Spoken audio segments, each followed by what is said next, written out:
Pawis na malamig ang gumapang sa batok ni Ricardo habang mahigpit niyang hawak ang manibela ng inuupahang Toyota Vios. Ang luma at gasgas na manibela ay malayo sa kinis ng katad ng kanyang Porsche na ngayon ay ligtas na nakatago sa garahe ng kanyang penthouse sa Bonifacio Global City. Dito sa loob ng kotseng amoy air freshener na pampubliko, hindi siya si Ricardo de la Vega, ang kinikilalang tagapagmana ng De La Vega Holdings. Dito siya lang si Carlos. Isang hamak na ride-hailing driver na may suot na kupas na baseball cap at peking profile sa isang app. Isang kabaliwan ang lahat ng ito. Isang plano na isinilang mula sa mga gabing hindi siya mapakali sa mga pagkakataong ang mga ngiti ng kanyang nobyang si Catherine ay tila hindi umaabot sa mga mata nito. Masyado ka lang nag-iisip, Ricardo, sabi niya sa sarili habang pinupunasan ang namumuong pawis sa kanyang noo. Magugustuhan niya ang sorpresang to. Nakahanda na ang lahat para sa gabing ito. Ang reservation sa pinakamahal na restaurant, ang mga kandila at ang sing-sing na may diamanteng matagal nang hinihiling ni Catherine, nakatago sa bulsa ng kanyang pantalon. Isang perpektong gabi para sa isang perpektong proposal. Ngunit sa ilalim ng pananabik, may isang kaba na kumukurot sa kanyang dibdib. Isang takot na baka sa paghuhubad niya ng katauhang milyonaryo, ang makikita niya kay Catherine ay isang estrangherong hindi niya kailanman nakilala. Huminga siya ng malalim at sinulyapan ang sarili sa rearview mirror. Ang mukha ni Carlos, bahagyang magulo ang buhok, na natatakpan ng sombrero, may kaunting anino ng balbas na sadya niyang hindi inahit ng 2 araw. Sapat na para hindi siya makilala sa isang tingin. Naalala niya ang huling pag-uusap nila ng kanyang ninong at business mentor, si Don Andres.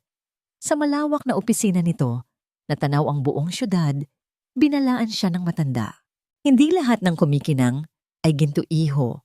Paalala ni Don Andres habang pinapaikot ang baso ng brandy sa kanyang kamay. Kilalanin mong mabuti ang babaeng pakakasalan mo. Hindi ang yaman niya, hindi ang ganda niya, kundi ang puso niya kapag walang nakatingin. Ang mga salitang iyon nandiyon ang nagtulak sa kanya na gawin ang kahibangang ito. Gusto niyang makita si Catherine nang walang maskara, hindi bilang ang perpektong nobya ng isang bilyonaryo, kundi bilang isang ordinaryong pasahero sa kotse ng isang ordinaryong driver. Biglang nag-vibrate ang kanyang telepono at isang pangalan ang lumitaw sa screen, Passenger Catherine, 2 minutes away. Lumunok si Ricardo. Ito na. Dito magsisimula ang pinakamahalagang gabi ng kanilang buhay o ang katapusan ng lahat.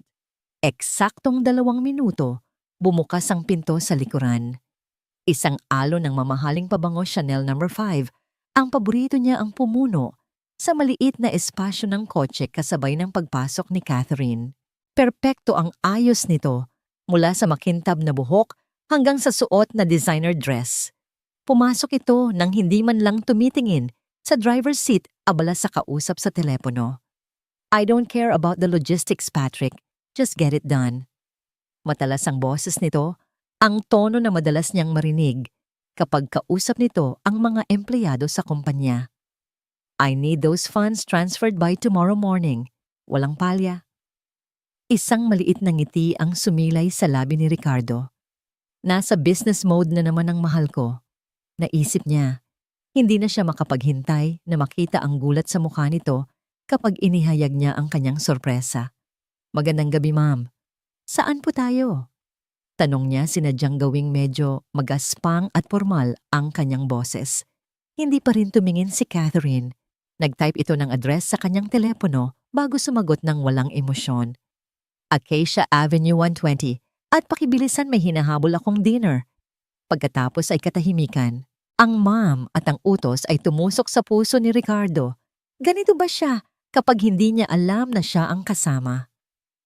Ang Catherine na kilala niya ay malambing tatawagin siyang love. Hahalikan siya sa pisngi. Ang babaeng nasa likod niya ngayon ay malamig dominante at parang diring-diri sa mundong ginagalawan ng mga ordinaryong tao. Isang malungkot na balad ang tumutugtog sa radyo, isang malupit na kabalintunaan sa namumuong tensyon sa loob ng sasakyan. Bawat metro na tinatakbo ng kotse ay parang isang hakbang palayo sa pangarap na binuo niya.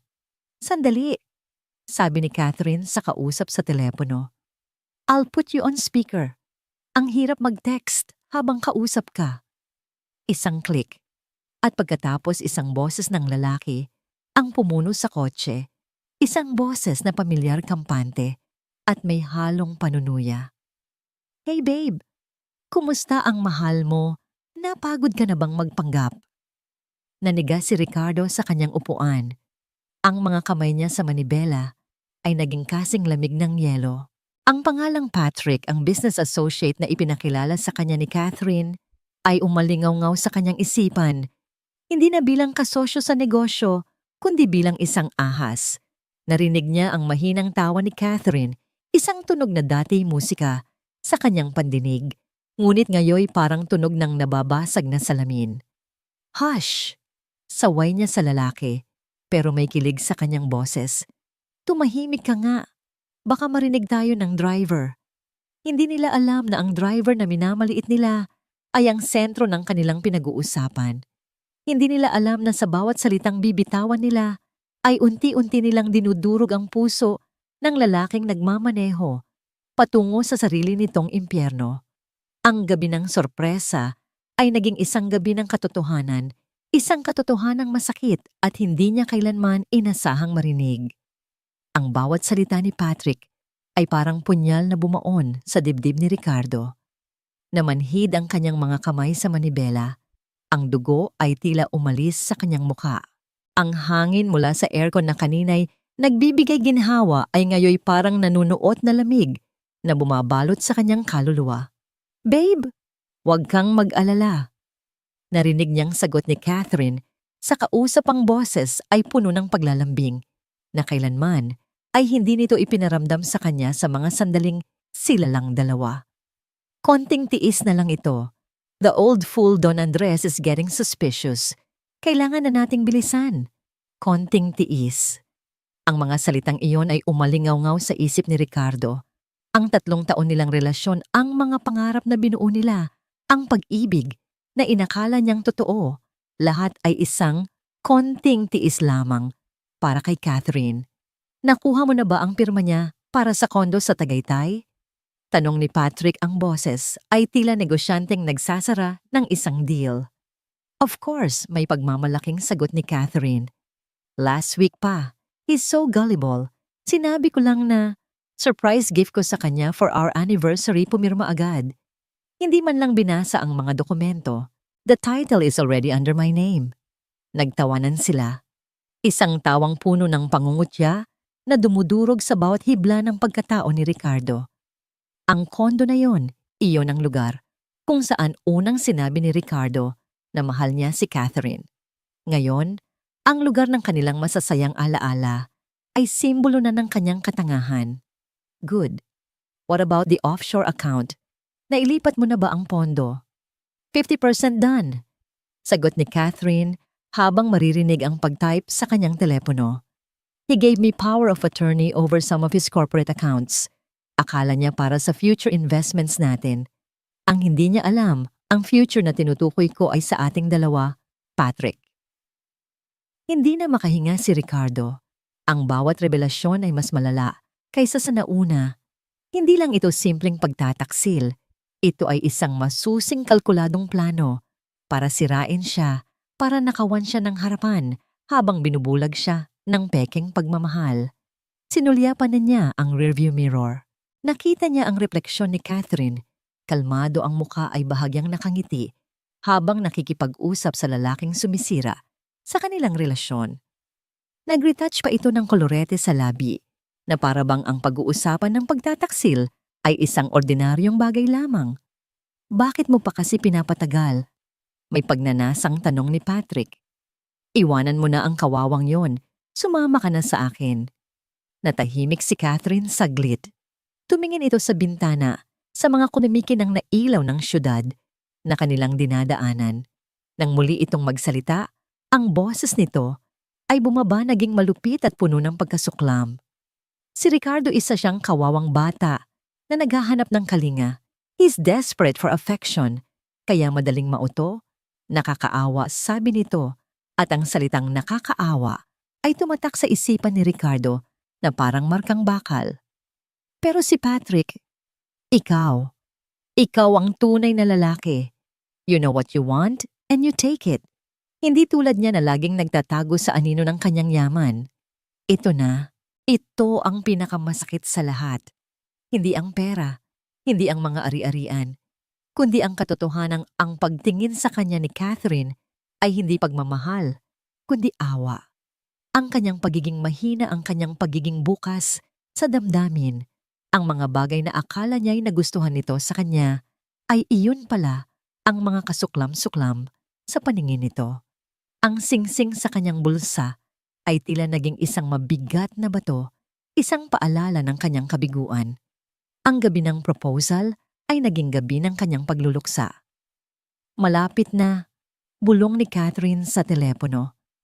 Kapag napirmahan na niya ang huling dokumento, tapos na ang laro, magiging atin na ang lahat. Biglang nagsalita ang boses mula sa GPS. You have arrived at your destination. Agad na ibinaba ni Catherine ang tawag. Okay, gotta go. See you later. Parang walang nangyari, kinuha niya ang kanyang pitaka. Kumuha siya ng ilang pirasong ₱100, kinusot ito, at basta na lang inihagis sa front passenger seat. Keep the change. Sabi nito nang hindi man lang tumitingin sa kanya bago buksan ang pinto at lumabas. Ang tunog ng pagsara ng pinto ay parang isang putok ng baril sa nakakabinging katahimikan. Naiwan si Ricardo nakaupo, nakatitig sa kawalan. Ang amoy ng pabango ni Catherine ay naiwan sa loob ng kotse, isang malupit na paalala ng babaeng minahal niya at ng estrangherong kakatapos lang siyang ilibing ng buhay. Ang makina ng kotse ay patuloy na umaandar, ngunit para kay Ricardo, ang mundo niya ay biglang huminto. Nang gabing iyon, nagmaneho si Ricardo na parang isang multo sa mga kalsada ng Maynila. Ang mga nagkikislapang ilaw ng BGC na dati simbolo ng kanyang tagumpay ay isa na lamang mahabang guhit ng mga kulay na lumalabo sa kanyang mga mata. Wala siyang patutunguhan. Ang tanging gusto niya ay lumayo-lumayo sa penthouse na puno ng kasinungalingan, lumayo sa pangalang Ricardo de la Vega na ngayoy katumbas ng katangahan. Paulit-ulit na nag-vibrate ang kanyang personal na telepono sa passenger seat. Mga mensahe mula kay Catherine. Where are you, love? The reservation is in 30 minutes. Ricardo, this isn't funny. Answer my call. I'm getting worried. Please just tell me you're okay. Ang bawat pag-vibrate ay parang isang suntok sa kanyang sikmura. Ang bawat salita ng pag-aalala ay isang patalim na lalong sumusugat sa kanyang puso. Hinablot niya ang telepono, isang mamahaling aparato na naglalaman ng kanyang buong buhay, ng kanyang mga contact, ng kanyang mga alaala.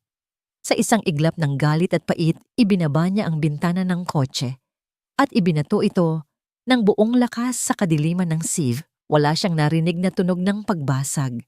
Nawala na lang ito, tulad ng kanyang tiwala, tulad ng kanyang pag-ibig. Sa sumunod na mga araw, tuluyan siyang naging si Carlos.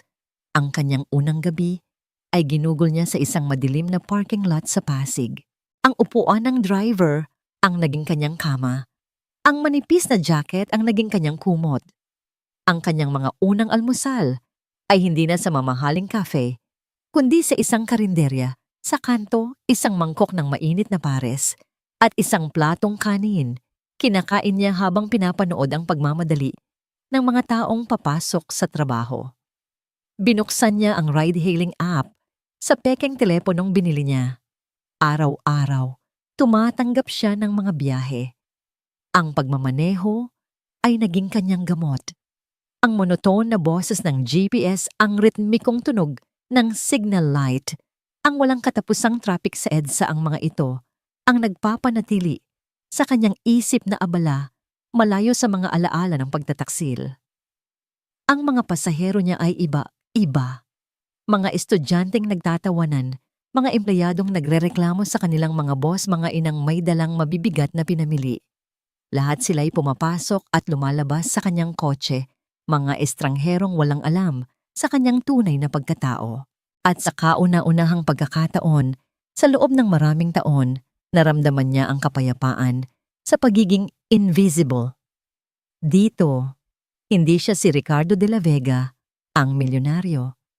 Siya lang si Carlos ang driver na may maikling sagot at mga matang laging nakatuon sa daan.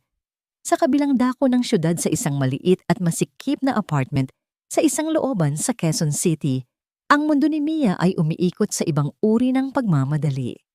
Ang hangin sa kanilang munting sala ay pinaghalong amoy ng Vicks Vaporub at ng nilulutong sinaing. Dahan-dahan niyang ginising ang kanyang lola, si Rosario, na mahimbing na natutulog sa isang lumang papag. "Lola, gising na po," bulong niya habang marahang hinihimas ang likod ng matanda. "Oras na po para sa gamot ninyo." Idinilat ni Lola Rosario ang kanyang mga mata malabo at tila naghahanap ng pamilyar na mukha. "Elena anak, ikaw ba yan?" Isang maliit na kirot ang naramdaman ni Mia sa kanyang puso gaya ng dati. Si Elena ang kanyang yumaong ina. Ngumiti na lamang siya. "Ako po ito, Lola. Si Mia."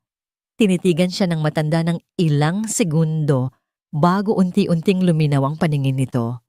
"Ah, Mia, apo ko. Pasensya ka na anak. Ang iyong ina, ang laging gumigising sa akin dati." "Okay lang po, Lola," sagot ni Mia habang inaalalayan itong umupo. "Halika na po, inihanda ko na ang almusal ninyo." Ang buhay ni Mia ay isang walang katapusang pag-juggling. Sa umaga, isa siyang katulong sa isang maliit na butika. Sa gabi, isa siyang tagasilbi sa isang abalang bar. Lahat ng ito para lang mapunan ng kanilang pang-araw-araw na gastos at higit sa lahat ang mahal na gamot ni Lola Rosario para sa Alzheimer's nito. Habang pinapakain niya ang kanyang lola, nagsimula na naman itong magtanong. "Nasaan ang tatay mo? Hindi na naman ba umuwi kagabi?" Lumunok si Mia. 10 taon nang pumanaw ang kanyang ama. "Nag-out of town po, Lola. May mahalagang trabaho." Ito ang kasinungalingang paulit-ulit niyang sinasabi para hindi na ito malungkot. Pagkatapos kumain, inayos ni Mia ang kanyang sarili para sa kanyang night shift. Tiningnan niya ang sarili sa basag na salamin. Ang kanyang mukha ay nagpapakita ng pagod, ngunit ang kanyang mga mata ay determinado. Kailangan niyang maging matatag para sa kanilang dalawa. Nang akmang aalis na siya, may napansin siyang isang puting sobre na isinuksok sa ilalim ng kanilang pinto. Kinuha niya ito.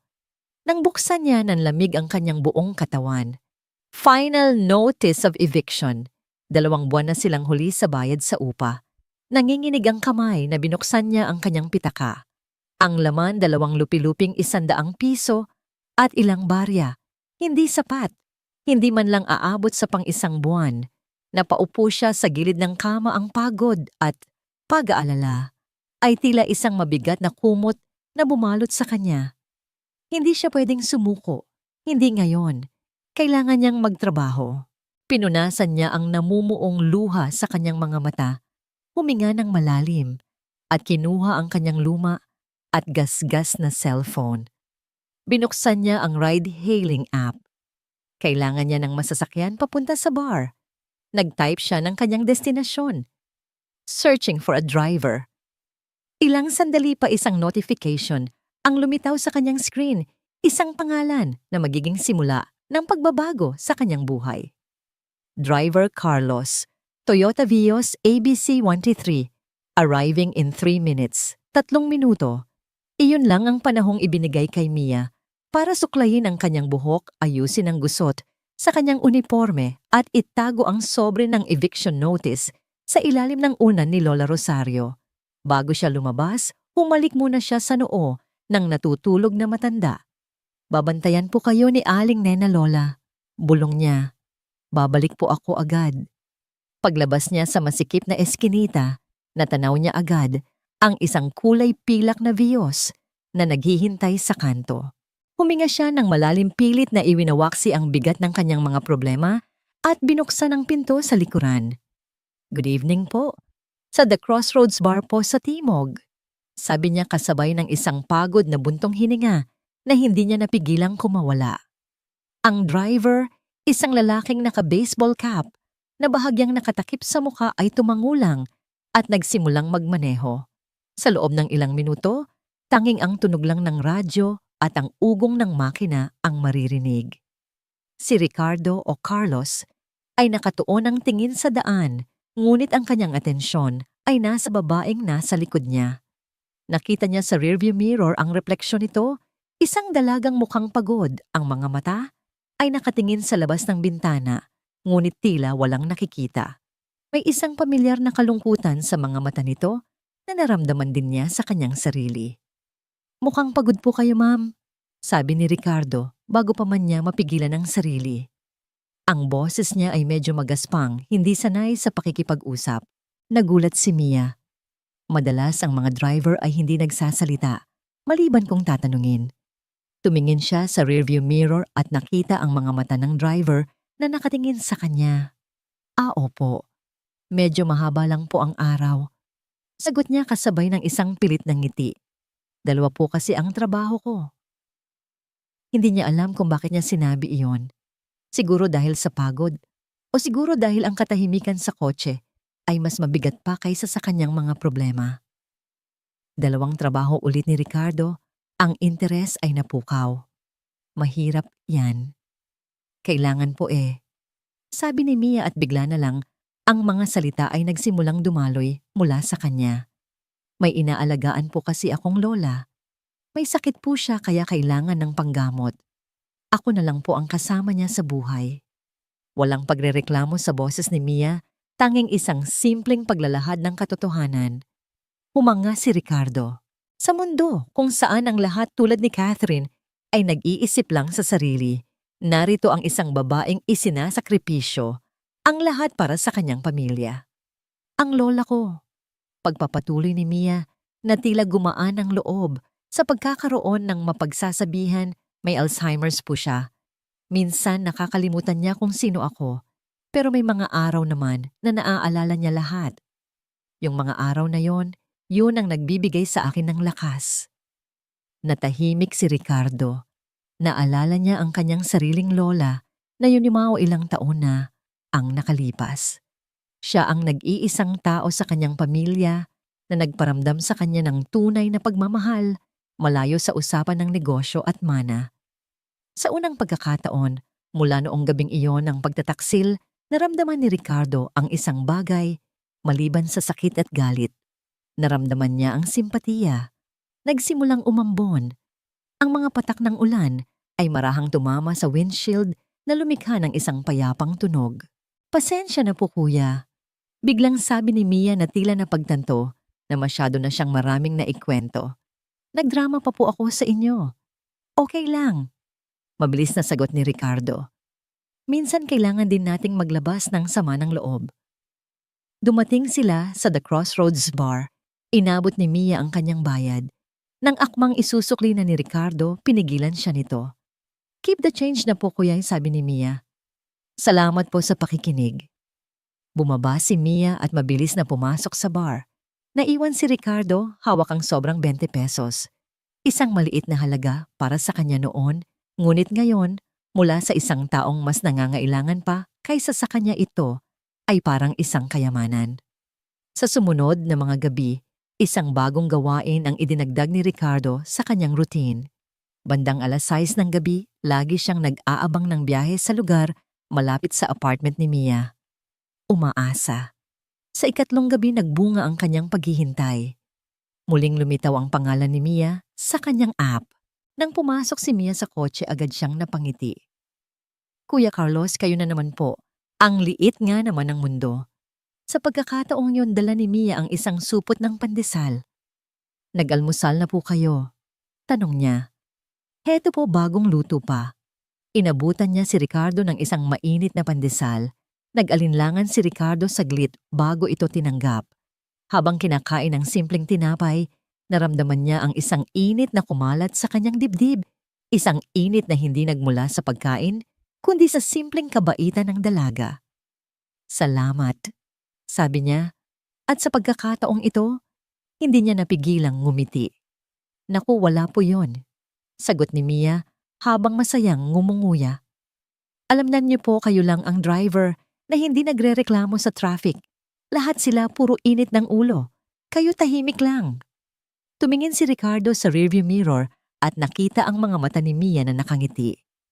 Isang ngiting totoo walang halong pagkukunwari. Isang ngiti na nagbigay ng kaunting liwanag sa madilim na mundong kanyang ginagalawan. Sa biyaheng iyon, napansin niya ang isang maliit na butas sa sapatos ni Mia. Napansin niya kung paano ito humuhuni ng isang lumang kanta kapag tumutugtog sa radyo.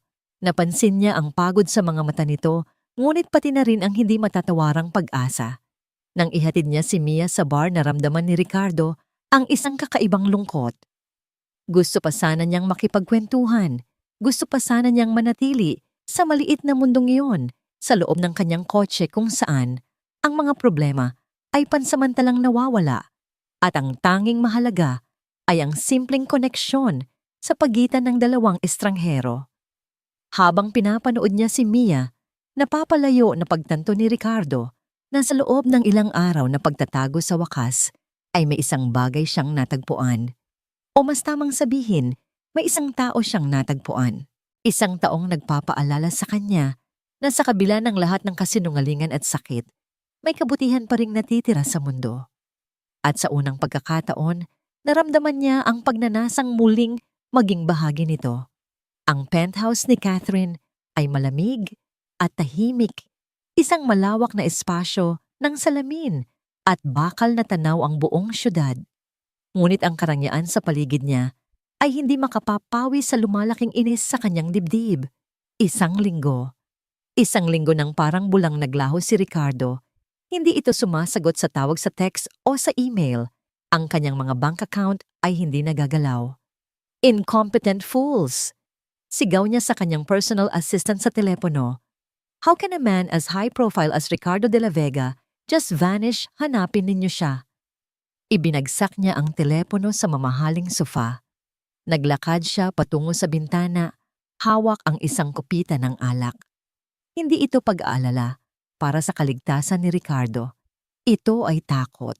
Takot na ang lahat ng kanyang pinaghirapan, ang kanyang masusing plano ay gumuho bago pa man niya makuha ang huling piraso ng kayamanan. May mali. At kailangan niyang malaman kung ano yon. Kinuha niya ang isang calling card mula sa kanyang drawer. Isang pribadong investigador na kilala sa pagiging marumi ngunit epektibo. Oras na para gamitin ang kanyang sariling pera para hanapin ang lalaking pag-aari na sana niya. Habang si Catherine ay nagpapakawala ng kanyang galit sa karangyaan, si Ricardo naman ay nakahanap ng kapayapaan sa mga simpleng bagay. Ang mga gabi niya ay hindi na kompleto kapag hindi niya nasasakay si Mia. Ang kanilang mga biyahe ay naging isang ritual, isang ninakaw na sandali na pareho nilang inaabangan. Nalaman niya na paborito nitong inumin ang kapeng barako, walang asukal pampagising sa kaluluwa. Sabi nito, isang umaga bago niya ito sunduin, dumaan siya sa isang maliit na tindahan at bumili ng isang termos na puno ng mainit na kape. Nang pumasok si Mia sa kotse, agad na napansin ang amoy. Wow, ang bango, nagkakape po pala kayo, Kuya Carlos? Hindi sumagot si Ricardo.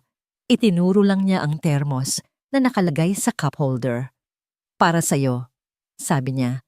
Nakita niya ang gulat at tuwa sa mukha ni Mia. Naku, totoo po. Paano niyo nalaman? Kumuha ito ng isang baso at nagsalin. Grabe ang sarap. Tamang-tama sa puyat anting. Salamat po. Ang simpleng pasasalamat na iyon, ang sinserong ngiti sa mga labi nito ay mas mahalaga pa kaysa sa kahit anong multimilyong deal na isinara niya sa kanyang buong buhay. Sa mga sandaling iyon, hindi siya si Ricardo na nagbibigay ng mamahaling regalo para makakuha ng pabor. Siya si Carlos na nagbigay ng kape para lang mapasaya ang isang kaibigan. Ang kanilang mga kwentuhan ay lumalim. Naikwento ni Mia ang tungkol sa good days ni Lola Rosario, kung saan naaalala nito ang mga lumang kanta at nagluluto sila ng paborito niyang adobo. Naikwento rin niya ang bad days kung saan hindi na siya nito nakikilala at tinatawag siyang estranghero sa sarili nilang bahay. Pero okay lang. Sabi ni Mia habang nakatingin sa mga ilaw ng kalsada. Kahit sa mga panahong yon, alam kong andoon pa rin siya. Kailangan ko lang siyang hintayin na bumalik. Sa mga kwentong yon nakita ni Ricardo ang isang uri ng katatagan na hindi niya kailanman nakita kay Catherine. Isang pag-ibig na walang kondisyon, isang pag-ibig na hindi sumusuko.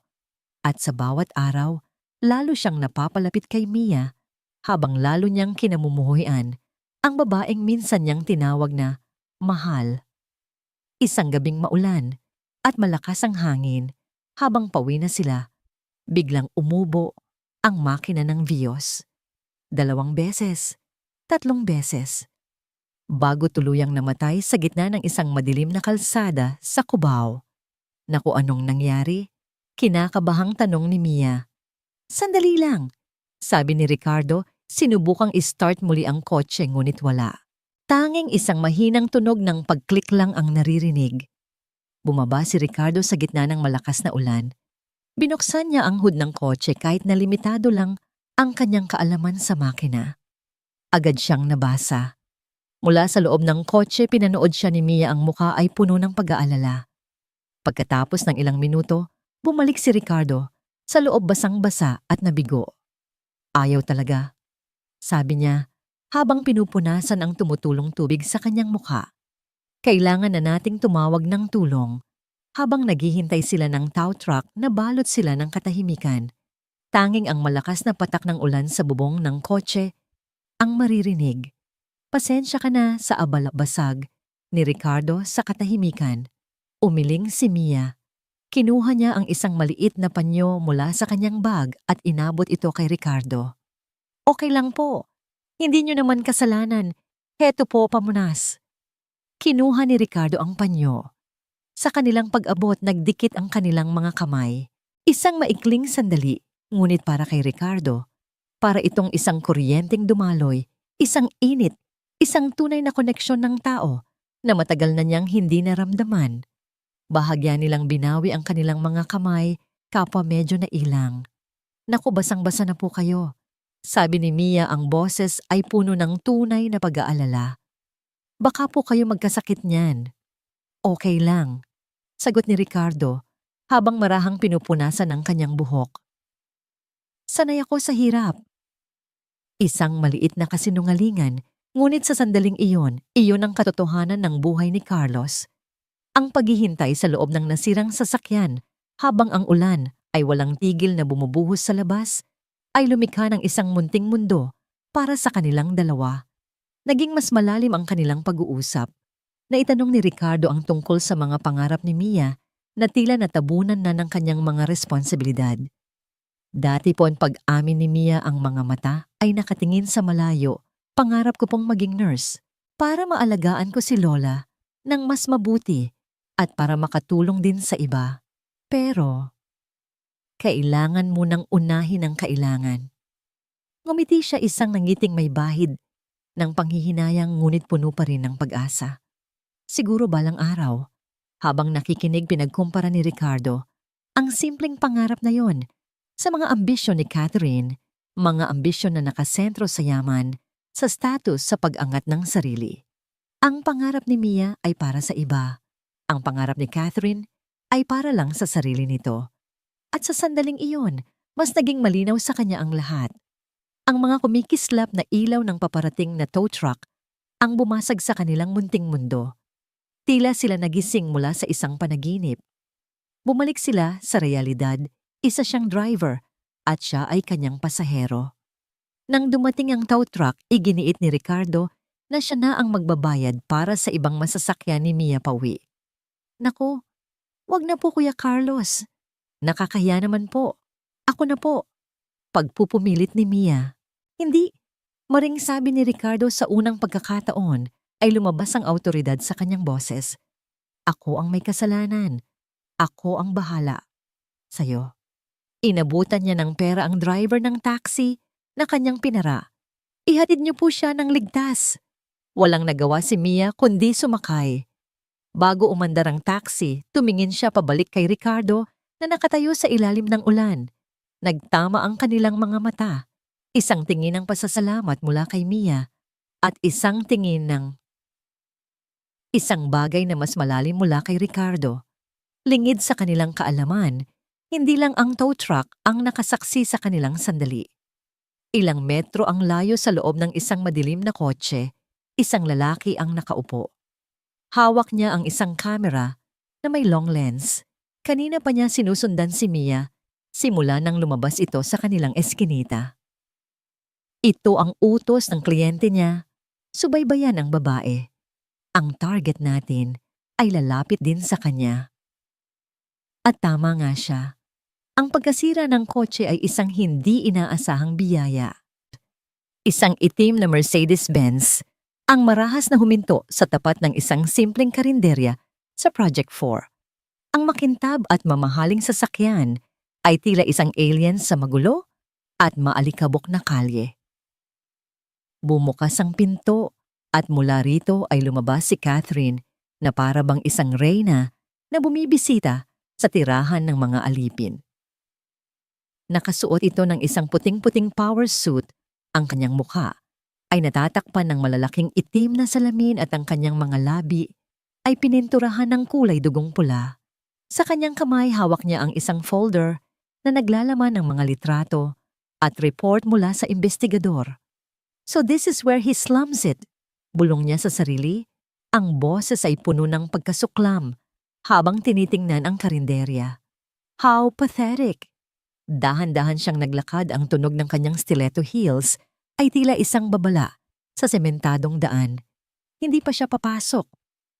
Hihintayin niya ang perpektong tiyempo. Ang paghihiganti para sa kanya ay isang sining na kailangang isagawa ng may estilo at katumpakan. Sa loob ng karinderya, ang mundo ni na Ricardo at Mia ay payapa. Ang hangin ay puno ng amoy ng nilulutong adobo at ng tawanan ng ibang mga kumakain. Pagkatapos ng insidente sa nasirang kotse, iginiit ni Ricardo na ilibre si Mia ng tanghalian bilang pasasalamat sa pag-unawa nito. Naku Kuya Carlos, sobra-sobra na po ito, sabi ni Mia habang nahihiyang nakatingin sa 2 order ng tapsilog sa kanilang mesa. Hindi niyo po kailangang gawin to. Hayaan mo na, sagot ni Ricardo, isang tunay na ngiti ang nakapaskil sa kanyang mga labi. Utang ko to sa'yo.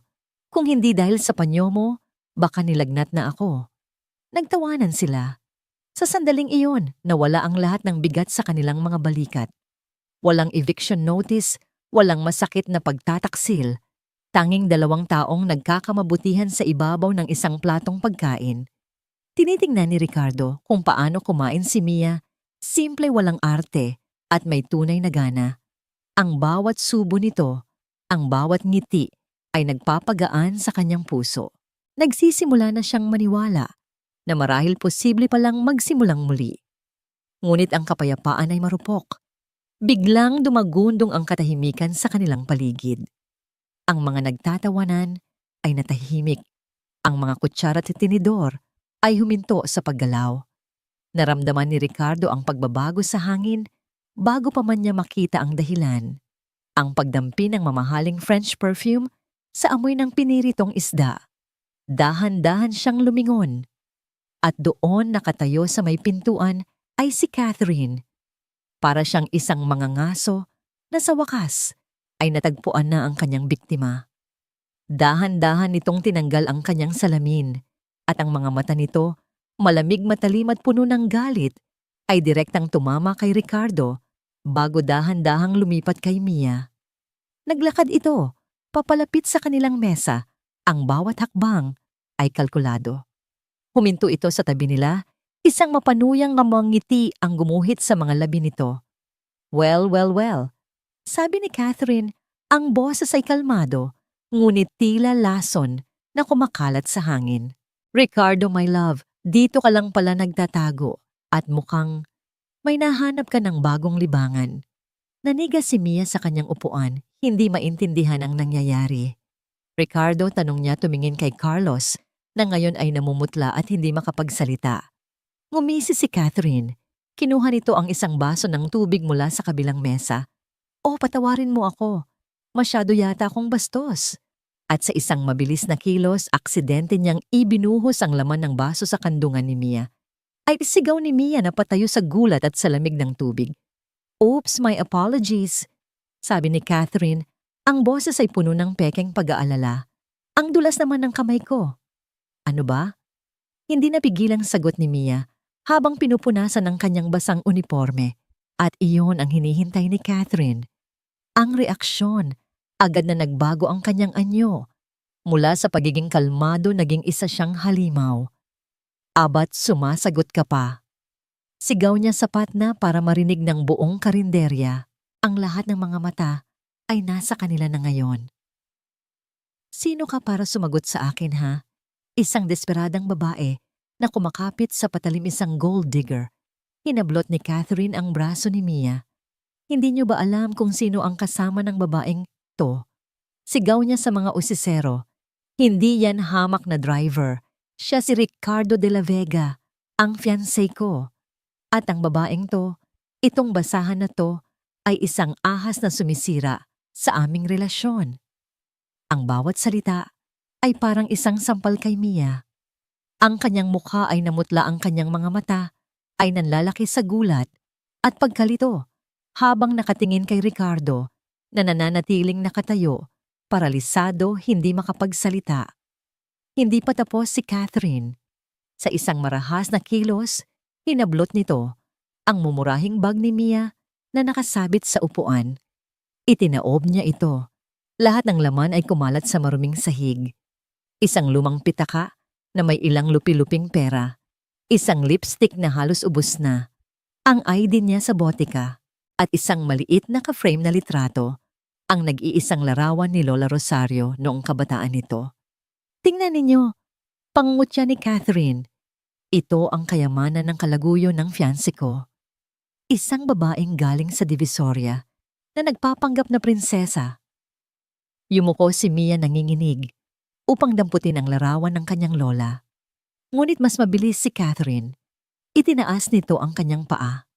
Ang matulis na takong ng kanyang stiletto ay direktang bumagsak sa maliit na frame. Crack! Ang tunog ng nababasag na salamin ay tumusok sa puso ni Mia ng mas malalim kaysa sa kahit anong masasakit na salita. Ang larawan ng kanyang pinakamamahal na lola ngayon ay may lamat sa ilalim ng paanan ng isang babaeng hindi niya kilala. Napatigil ang lahat. Si Ricardo, nakatayo ang kanyang isip. Ay isang magulong bagyo ng gulat, pagkakasala at takot. Ang dalawang mundo niya ay nagbanggaan sa pinakamalupit na paraan at iniwan siyang pipi at walang magawa. Tumingala si Mia, ang mga luha ay nagsisimula ng mamuo sa kanyang mga mata. Tiningnan niya si Ricardo. Hindi isang tingin ng galit, kundi isang tingin ng matinding, hindi masukat na sakit at pagkadismaya. Isang tingin na nagtatanong, bakit? Hindi siya nakatanggap ng sagot. Walang sinabi si Mia. Dahan-dahan siyang yumuko, pinulot ang basag na larawan, niyakap ito sa kanyang dibdib, at saka siya tumakbo. Tumakbo siya palabas ng karinderya, palayo. Sa mga mapanghusgang mata, palayo sa babaeng sumira sa kanyang dignidad, at higit sa lahat palayo sa lalaking hinayaan lang itong mangyari. Para kay Ricardo, ang pagtakbo ni Mia ay parang isang malakas na sampal na gumising sa kanya mula sa kanyang pagkakatulala. Ang mga pangungutya ni Catherine, ang mga bulungan ng mga tao sa paligid, lahat ay nawala. Ang tanging nakikita niya ay ang likod ng babaeng tumatakbo palayo, dala-dala ang mga piraso ng kanyang nawasak na dignidad. "Mia," sigaw niya, at sa wakas ay kumilos. Tinulak niya ang mesang nakaharang sa kanya at sinubukang habulin si Mia. Ngunit hinarang siya ni Catherine na ngayon ay may ngiti ng tagumpay sa mga labi. "Let her go, Ricardo," sabi nito. Ang boses ay nagbalik na sa pagiging kalmado at mapagkunwari. "She's not worth it. Halika na, umuwi na tayo. Let's talk." Hinawakan nito ang kanyang braso na para bang sila ay isang normal na mag-asawang nagkaroon lang ng maliit na hindi pagkakaunawaan. Sa isang marahas na kilos, iwinaksi ni Ricardo ang kamay ni Catherine. Tiningnan niya ito at sa kauna-unahang pagkakataon Ang nakita ni Catherine sa mga mata ni Ricardo ay hindi pag-ibig o pagkalito, kundi purong pagkasuklam. "Don't touch me," mariin niyang sabi. Bawat salita ay may bigat ng granito. Hindi na niya ito pinansin pa at nagmamadaling lumabas ng karinderya. Pagdating niya sa labas, wala na si Mia.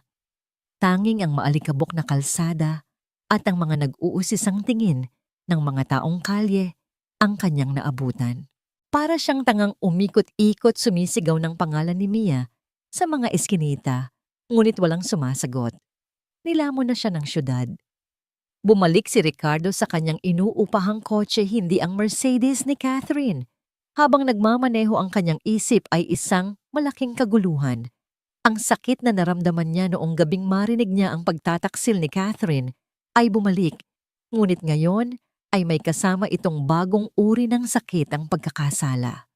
Siya ang may gawa nito. Ang kanyang kasinungalingan, ang kanyang pagiging duwag, ang naglagay kay Mia sa sitwasyong yon.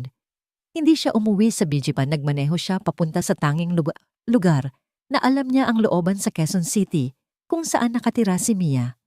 Ipinark niya ang kotse sa di kalayuan at naglakad patungo sa maliit na apartment. Nakatayo siya sa harap ng pintong yari, sa kupas na kahoy. Itinaas niya ang kanyang kamay para kumatok, ngunit ibinaba rin ito. Anong sasabihin niya? Paano niya ipapaliwanag ang lahat? Sa huli, pagkatapos ng halos 1 oras na pagtayo sa labas, kumatok siya. 3 beses. Mahina, nag-aalinlangan. Walang sagot. Kumatok siyang muli, mas malakas na ngayon. "Umalis ka na." Isang boses mula sa loob, ang boses ni Mia, basag at puno ng sakit. Hindi sumuko si Ricardo. Isinandal niya ang kanyang noo sa malamig na kahoy ng pinto. "Mia, please." Pakiusap niya, ang kanyang boses ay nanginginig. "Kailangan nating mag-usap. Pakinggan mo muna ako." "Wala na tayong dapat pag-usapan." Sigaw ni Mia. "Sino ka ba talaga? Isa ka bang driver na nagngangalang Carlos o isang milyonaryong nagngangalang Ricardo? O baka naman pareho kayong sinungaling?" Napapikit si Ricardo. Bawat salita ay tumatagos sa kanya. "Ipapaliwanag ko ang lahat. Please, buksan mo ang pinto." Katahimikan. Akala niya ay hindi na ito sasagot. Ngunit pagkaraan ng ilang sandali, nagsalita itong muli. Mas mahina na ngayon, tila naubusan na ng lakas. "Bakit hindi mo ako ipinagtanggol?" Ang simpleng tanong na yon, ang pinakamasakit sa lahat. Dahil wala siyang maibigay na magandang sagot. I froze. Pag-amin niya, ang boses ay puno ng kahihiyan. "Natakot ako, Mia. I'm sorry. I'm so sorry." Hindi na niya hinintay na bumukas ang pinto. Naupo siya sa maruming semento sa labas ng apartment, isinandal ang kanyang likod sa pinto. At doon nagsimula siyang magkwento. Ikinuwento niya ang lahat sa nakasarang pinto. Ang tungkol kay Catherine, ang kanyang mga pagdududa, ang kanyang hangal na plano. Ikinuwento niya ang narinig niya sa kotse noong gabing iyon, ang bawat masakit na salita ng pagtataksil at panloloko. Ikinuwento niya kung paano siya tumakas, kung paano siya naging si Carlos, at kung paano sa gitna ng kanyang pagtatago ay nakilala niya si Mia. "Sa'yo ko lang naramdaman ulit na maging totoo." Sabi niya, ang kanyang boses ay garalgal na. "Sa'yo ko lang naramdaman na may nakakakita sa akin, hindi dahil sa pera ko, kundi dahil sa kung sino ako, kahit na ang ako na yon ay isang kasinungalingan din." Habang nagsasalita siya, hindi niya namalayan ang pagpatak ng sarili niyang mga luha. Ang lahat ng sakit, galit at pagkakasala na kinimkim niya sa loob ng mga linggo ay bumuhos. Sa loob ng apartment, nakaupo si Mia sa sahig, nakasandal din sa kabilang panig ng pinto. Nakikinig siya. Ang bawat salita ni Ricardo ay naririnig niya. Ang kanyang galit ay unti-unting napapalitan ng pagkalito, at pagkatapos ay ng isang bagay na hindi niya inaasahan, awa. Nang matapos si Ricardo, katahimikan ang muling namayani. Ilang minuto ang lumipas, akala ni Ricardo ay wala nang mangyayari. Akmang tatayo na siya para umalis nang marinig niya ang tunog ng pag-ikot ng seradura. Dahan-dahang bumukas ang pinto. Nakatayo roon si Mia, ang kanyang mga mata ay mapupula at namamaga sa kaiiyak. Tiningnan niya si Ricardo, ang lalaking nakaupo sa sahig, basang-basa ang mukha sa luha, mukhang miserable at talunan. "So," sabi ni Mia sa isang basag na tinig, ang tanong na babago sa lahat. "Lahat ba? Lahat ng mga biyahe, ang kape, ang mga kwentuhan, lahat ba yon kasinungalingan din?" Tumingala si Ricardo. Ang mga mata niya ay puno ng pagsusumamo. "Ang pangalan ko, ang pagkatao ko, iyon ang kasinungalingan." Sagot niya, ang bawat salita ay nagmumula sa kaibuturan ng kanyang puso. "Pero ang naramdaman ko para sa iyo, Mia, yun ang nag-iisang bagay na totoo sa buhay ko sa mga nagdaang linggo."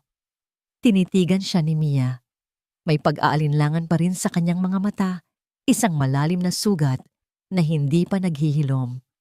Huminga siya ng malalim at sa isang kilos na dumurog sa natitirang pag-asa ni Ricardo, dahan-dahan niyang isinara muli ang pinto. Clack! Ang tunog ng pagsara ng pinto ay mas malakas, mas pinala kaysa sa anumang sigaw. Isang malinaw na mensahe. Tapos na. Ang tunog ng pagsara ng pinto ay parang isang hatol kay Ricardo. Ngunit sa halip na tuluyang masiraan ng loob, isang bagong damdamin ang pumalit sa kanyang kalungkutan, determinasyon. Tapos na ang pagtatago. Tapos na ang pagiging si Carlos. Oras na para harapin ang lahat bilang si Ricardo de la Vega. Umalis siya sa looban ni Mia, ngunit hindi para sumuko. Dumiretso siya sa tanging taong mapagkakatiwalaan niya. Naabutan niya si Don Andres sa library nito, napapaligiran ng mga lumang libro at amoy ng tabako. Nang makita ng matanda ang itsura ni Ricardo, magulo ang buhok, gusot ang damit, at may bakas ng luha sa mga mata, agad nitong ibinaba ang kanyang binabasa. "Ricardo, iho, anong nangyari sa'yo?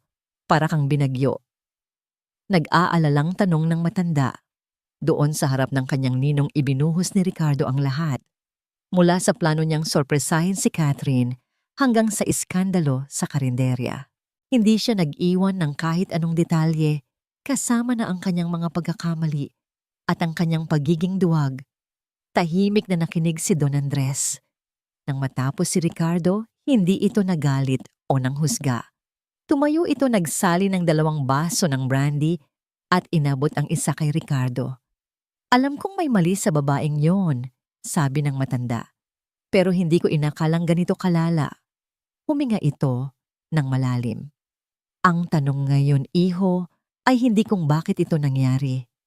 Ang tanong ay ano ang gagawin mo ngayon." Tumingin si Ricardo sa kanyang ninong, ang apoy ay muling nag-aalab sa kanyang mga mata. "Hindi na ako tatakbo, ninong. Lalaban ako. Pero hindi lang para sa sarili ko. Para din kay Mia. Kailangan kong itama ang mga mali ko." Sa sumunod na mga oras, ang library ni Don Andres ay naging kanilang war room, gamit ang impluensya at karanasan ng matanda at ang bagong found na tapang ni Ricardo. Nagsimula silang bumuo ng isang plano. Isang plano para ilantad si Catherine sa lahat ng kanyang kasinungalingan. Habang si Ricardo ay nagpaplano ng kanyang pagbabalik, si Mia naman ay hinarap ang resulta ng iskandalo. Kinabukasan, naging sentro siya ng tsismis sa kanilang lugar. Ang mga kapitbahay na dati bumabati sa kanya ay ngayon nagbubulungan kapag dumadaan siya. "Ayan na yung kirida ng milyonaryo," dinig niyang sabi ng isa. "Akala mo Santa Malandi pala," sabi naman ng isa pa. Mas masahol pa sinamantala ni Catherine ang sitwasyon. Gamit ang kanyang social media influence, nagpost ito ng isang mahabang madamdaming kwento. Pinalabas niya ang sarili bilang isang kawawang biktima, isang nobyang tapat na pinagtaksilan. Hindi niya pinangalanan si Mia, ngunit ang mga deskripsyon ay malinaw. Isang hamak na oportunista na ginamit ang kahirapan para akitin ang aking mapapangasawa. Ang post ay naging viral. Dahil dito, tinawag si Mia ng manager niya sa butika. "Mia, pasensya na." Sabi ng manager na halatang hindi komportable. Nakakarating na sa mga customer ang chismis. Nakakaapekto sa negosyo. Kailangan mo munang mag-leave. Indefinitely. Nawalan siya ng isang trabaho. Ang natitira na lang ay ang trabaho sa bar na hindi sapat para sa upa at gamot ni Lola Rosario. Ang sobre ng eviction notice ay tila mas naging mabigat. Ang pader ay tila papalapit ng papalapit. Isang hapon, habang nag-aalaga siya kay Lola Rosario, may kumatok sa kanilang pinto. Isang delivery man na may dalang isang maliit na sobre. Nang buksan ito ni Mia, nakita niya ang isang manager's check na nagkakahalaga ng 300,000 piso. Walang pangalan kung kanino galing, ngunit alam niya. Ang pera ay solusyon sa lahat ng kanyang problema. Pambayad sa upa, pambili ng gamot, pambili ng kapayapaan ng isip. Ngunit habang tinititigan niya ang check, hindi ginhawa ang kanyang naramdaman, kundi insulto. Akala ba niya mabibili niya ang kapatawaran ko? Akala ba niya pera ang katapat ng dignidad ko? Kinuha niya ang kanyang telepono. Ginamit niya ang numero sa log ng ride-hailing app. Umaasang yun pa rin ang numero ni Carlos. Nagring ito. Sumagot si Ricardo. Mia, nakuha ko ang pera. Malamig na, sabi ni Mia. Saan ko ito pwedeng isauli sa'yo? Natahimik si Ricardo sa kabilang linya. Mia, tulong yan. Hindi ko kailangan ng tulong mo. Putol ni Mia, ang boses ay nanginginig sa pinaghalong galit at pride. At lalong hindi ko kailangan ng awa mo. Huwag mo akong itulad sa fiancé mo na pera lang ang habol. May dignidad pa ako, Ricardo. Bago pa man makasagot si Ricardo, ibinabana niya ang tawag. Ibinalik niya ang check sa sobre. Isusuli niya ito. Kahit na mga hulugan iyon na mas lalo silang maghihirap. Kinagabihan muling nakatanggap si Mia ng isa pang delivery. Ngunit sa pagkakataong ito, hindi ito pera. Isa itong makapal at eleganteng imbitasyon. You are cordially invited to the De La Vega Holdings Annual Charity Gala. Sa ilalim nito may isang sulat kamay na mensahe. Mia, I understand if you hate me. But please come. I won't ask for your forgiveness. I only ask that you come and see the truth for yourself. Ricardo. Hawak ni Mia ang imbitasyon. Ito na ang pagkakataon niyang isara ang kabanatang ito ng kanyang buhay. Isa sa uli niya ang pera. Haharapin niya si Ricardo sa huling pagkakataon. At pagkatapos ay aalis siya at hindi na muling lilingon pa. Hindi niya alam na sa pagpunta niya sa gabing iyon, hindi siya saksi lamang, kundi siya ang magiging sentro ng lahat. Ang katotohanang sinasabi ni Ricardo ay hindi lang tungkol kay Catherine, kundi tungkol din sa kanya. Ang grand ballroom ng isang 5-star hotel ay kumikinang sa ilaw ng mga dambuhalang chandelier. Ang hangin ay puno ng halimuyak ng mamahaling pabango at ng mahinang tunog ng isang string quartet. Ang mga pinakamayayamang tao sa Maynila ay naroroon nakasuot ng kanilang mga pinakamagagarang damit. Bawat isa ay may hawak na kopita ng champagne. Sa gitna ng lahat, si Catherine ay parang isang bituin. Nakasuot ito ng isang napakagandang pulang gown na yumayakap sa kanyang perpektong katawan. Bawat ngiti, bawat tawa, bawat pakikipag-usap niya ay perpektong isinasagawa. Ito ang kanyang entablado at siya ang bida, ang matapang at kaawa-awang nobya na iniwan ngunit nananatiling matatag para sa kawanggawa. Catherine, darling, you are so brave, sabi ng isang matronang sosyal, to still host this event after everything you've been through. The foundation needs me. Sagot ni Catherine, isang pekeng luha ang kumikislap sa gilid ng kanyang mata. I cannot let my personal tragedy affect the lives of the less fortunate. Nang biglang bumukas ang malaking pinto ng ballroom, lahat ng ulo ay napalingon. Pumasok si Mia. Para siyang isang ibon na napadpad sa isang hawla ng mga pabo real. Nakasuot lang siya ng isang simpleng itim na bestida na hiniram niya sa kanyang katrabaho. Ang kanyang buhok ay nakapusod lang at sa kanyang kamay, mahigpit niyang hawak ang sobrang naglalaman ng check. Agad niyang naramdaman ang mga mapanuring tingin, ang mga bulungan. Sino yan? Look at her dress. So plain. Isn't that the girl from the blogs? Naramdaman ni Mia na parang lumiliit siya. Gusto niyang tumalikod at tumakbo. Ngunit bago pa niya magawa yon, isang kamay ang marahang humawak sa kanyang siko. "I'm glad you came." Boses ni Ricardo. Tumingala siya at nakita ito hindi bilang si Carlos, kundi bilang ang tunay na Ricardo de la Vega. Nakasuot ng isang perpektong fit na itim na tuxedo, ang kanyang buhok ay maayos na nakasuklay at ang kanyang tindig ay nagpapakita ng kapangyarihan at kumpiyansa. Ngunit ang kanyang mga mata, nang tumingin ito sa kanya, ay puno ng parehong pagsusumamo at pasasalamat. "Ibabalik ko lang to," sabi ni Mia iniabot ang sobre. Kinuha ito ni Ricardo ngunit hindi tiningnan. "Later," sabi niya. "For now, just watch." Bago pa man makaprotesta si Mia, iniwan na siya ni Ricardo at naglakad ito papunta sa entablado. Nakita ni Catherine si Ricardo at ang kanyang muka ay nagliwanag. Akala niya, sa wakas bumalik na ito sa kanya. Akala niya aakyat ito sa entablado para humingi ng tawad sa harap ng lahat. Naglakad siya papalapit sa entablado, handa nang tanggapin ang kanyang nagbabalik loob na nobyo. Kinuha ni Ricardo ang mikropono. Ang buong ballroom ay natahimik. "Good evening, everyone." Simula niya ang kanyang boses ay malakas at malinaw umaalingaw sa buong silid. "Thank you for coming to support the De La Vega Foundation. Tonight we talk about charity, about giving. But tonight I want to talk about something more fundamental truth." Tumingin siya diretso kay Catherine na ngayon ay nakatayo sa paanan ng entablado. Ang ngiti ay unti-unting nawawala sa kanyang mukha. "For the past few weeks, you have all heard a story of betrayal painting a picture of a victim and a villain." Naglakad siya sa gilid ng entablado. "Tonight, I want to show you the real story." Sa isang senyas niya ang malaking screen sa likod ng entablado na kanina'y nagpapakita ng logo ng foundation ay biglang naging itim.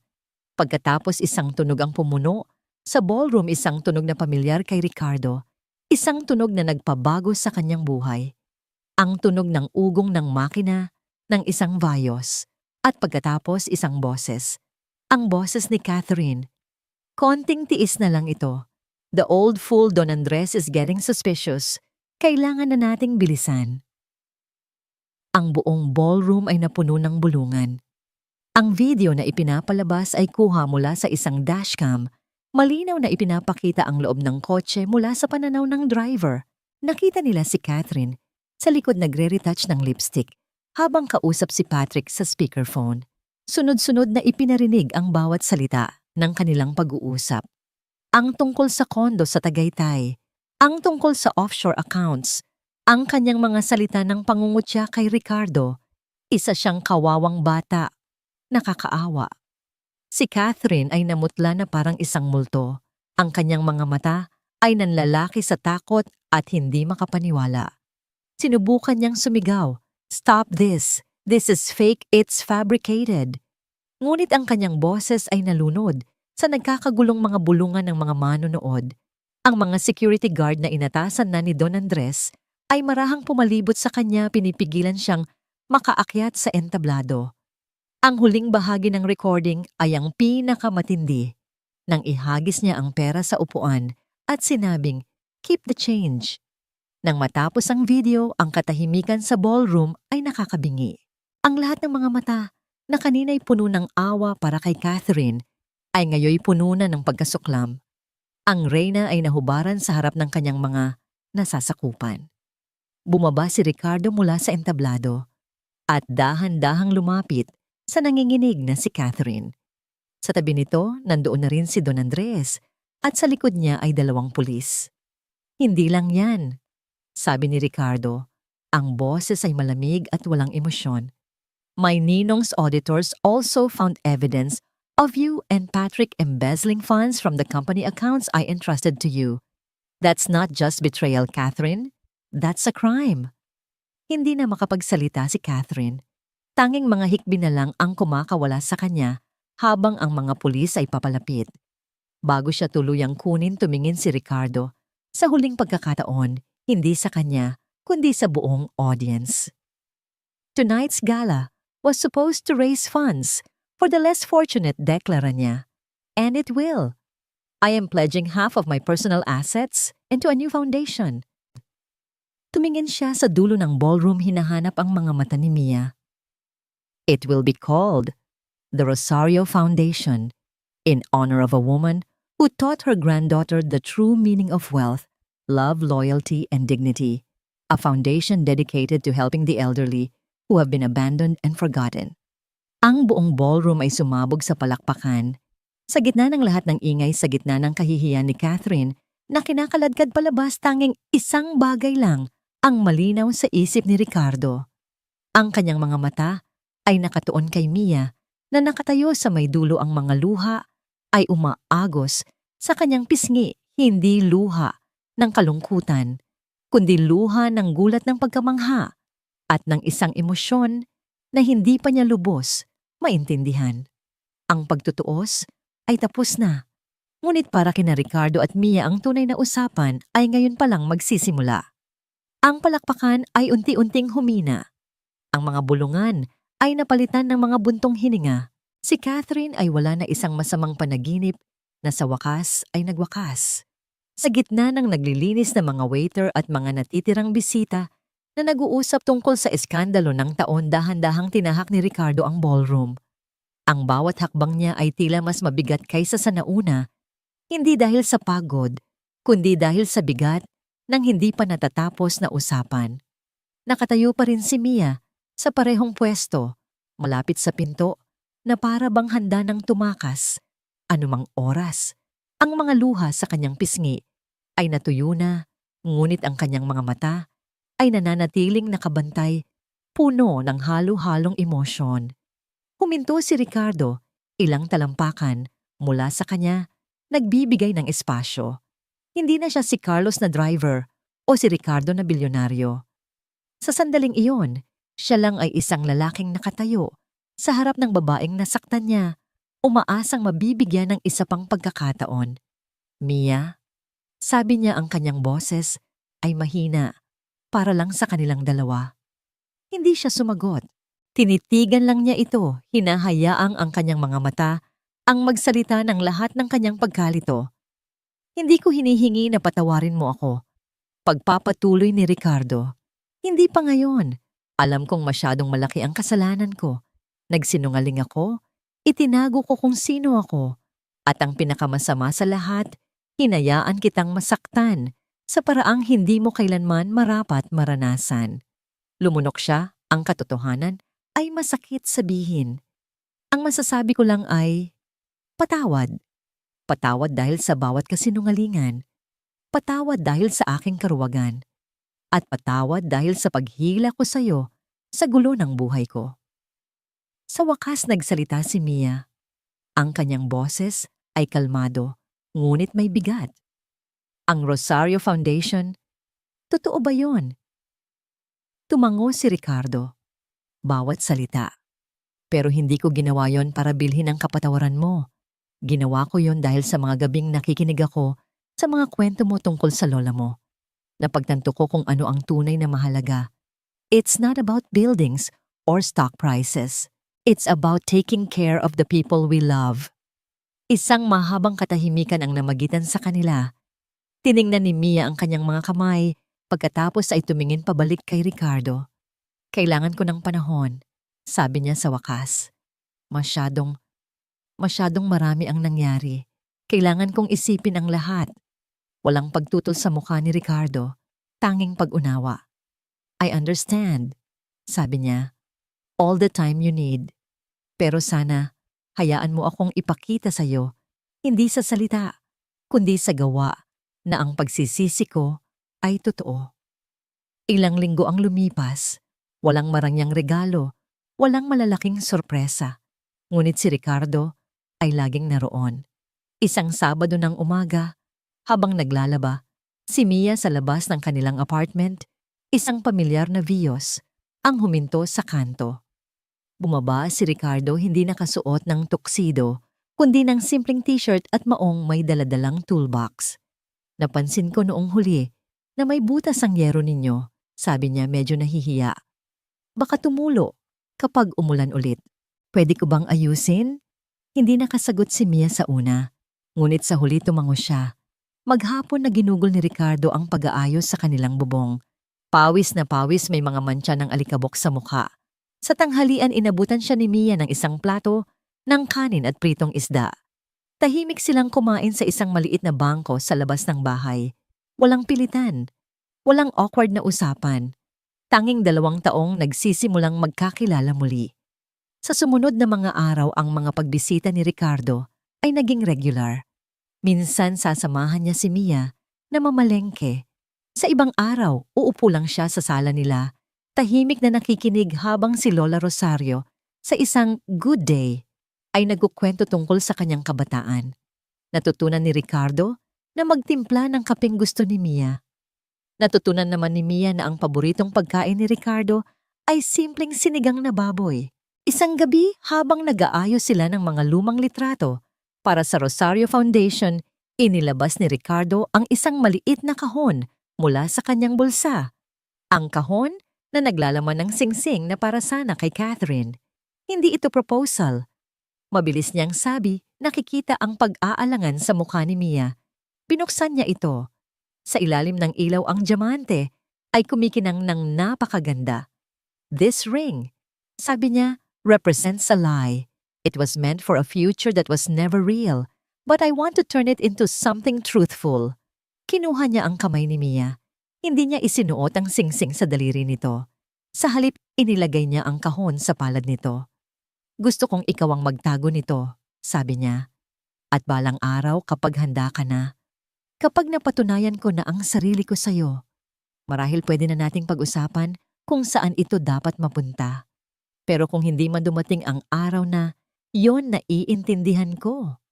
Tinitigan ni Mia ang singsing pagkatapos ay tumingin kay Ricardo. Sa kauna-unahang pagkakataon, mula noong gabing iyon sa karinderya, isang maliit tunay na ngiti ang sumilay sa kanyang mga labi. Hindi niya ibinalik ang kahon. Dahan-dahan niya itong isinara at itinabi. Isang tahimik na pagtanggap, isang pangako ng isang posibleng bukas. Ang kanilang kwento ay hindi nagtapos sa isang marangyang kasalan o sa isang biglaang deklarasyon ng walang hanggang pag-ibig. Nagtapos ito sa isang tahimik na gabi sa isang maliit na apartment sa Quezon City. Nagtapos ito sa kanila na magkatabing nakaupo nagtatawanan sa isang lumang joke ni Lola Rosario. Mia, tanong ni Ricardo habang naghahanda ng umuwi. Bukas, pwede ba kitang ihatid ulit sa trabaho? Tumingin si Mia sa kanya, ang kanyang mga mata ay hindi na puno ng sakit o pagdududa kundi ng isang bagong liwanag. Oo naman, sagot niya. Carlos, nagkangitian sila. Ito ang kanilang bagong simula. Hindi perpekto, puno ng mga peklat mula sa nakaraan. Ngunit sa pagkakataong ito ay totoo. At para sa kanilang dalawa, iyon lang ang mahalaga. Ang bonggang romansa ni Ricardo at Mia ay tumagal ng eksaktong 3 linggo. 3 linggo ng mga ninakaw na sandali, pag-aayos ng bubong, tahimik na pagkain ng pandesal sa umaga, at pakikinig sa mga kwento ni Lola Rosario. Sa loob ng maliit na apartment sa Quezon City, sila ay sina Carlos at Mia pa rin 2 taong nagtatagpo sa gitna ng pagiging simple. Ngunit sa labas ng mundong iyon, ang mga anino ng kanilang totoong buhay ay nagsimulang humaba at magbanta. Ang una sa mga aninong iyon ay bumalik sa anyo ng De La Vega Holdings. Ang eskandalo ni Catherine ay hindi lang isang chismis na nalimutan. Ang pagnanakaw na ginawa nito, kasama si Patrick, ay nag-iwan ng butas sa pananalapi ng isang mahalagang dibisyon ng kumpanya. At ang mga kakompetensya na parang mga buwitreng nakaamoy ng dugo ay sinamantala ang kahinaan. Ang mga stock natin ay bumaba ng 7%, Ricardo. Sabi ni Don Andres sa isang emergency board meeting. Ang kanyang boses ay mahinahon, ngunit may bigat.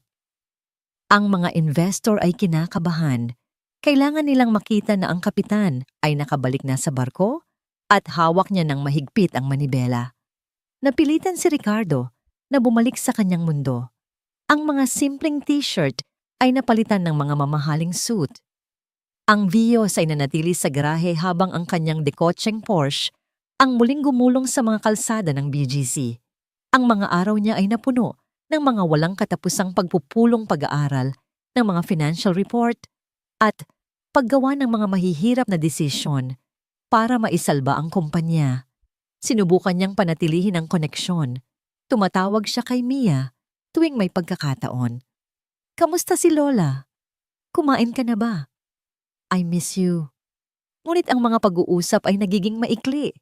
Ang pagod sa kanyang boses ay hindi maitatago. Isang gabi nangako siyang dadalaw. Naghintay si Mia. Nagluto siya ng paborito nitong sinigang. Lumipas ang 8:00, 9:00, 10:00. Walang Ricardo. Bandang 11:00 isang text ang dumating. I'm so sorry. A crisis came up at the office. I can't leave. Babawi ako. Tinitigan ni Mia ang lumalamig na sinigang. Naiintindihan niya. Siyempre, naiintindihan niya. Ngunit hindi niya mapigilan ang maliit na kirot ng pagkadismaya. Ito ang realidad. At sa realidad na iyon ang maliit nilang mundo ay pangalawa lamang. Ang ikalawang anino ay mas personal at mas mapanganib.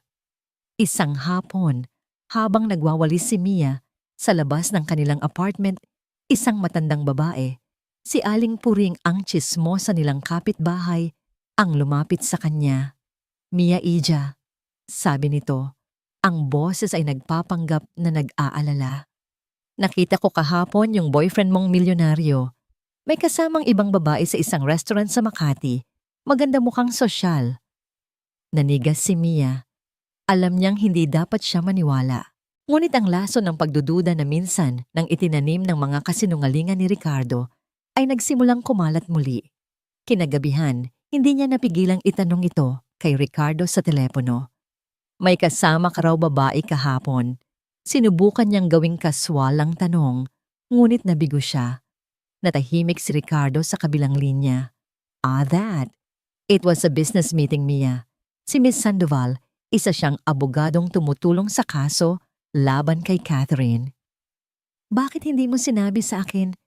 Because it was just a meeting. Sagot ni Ricardo, may bahid ng inis sa boses dahil sa pagod. Mia, you have to trust me. Pinagkakatiwalaan kita. Mahinang sagot ni Mia. Pero mahirap magtiwala kapag ang buong mundo ay nagsasabing hindi ako nababagay sa'yo.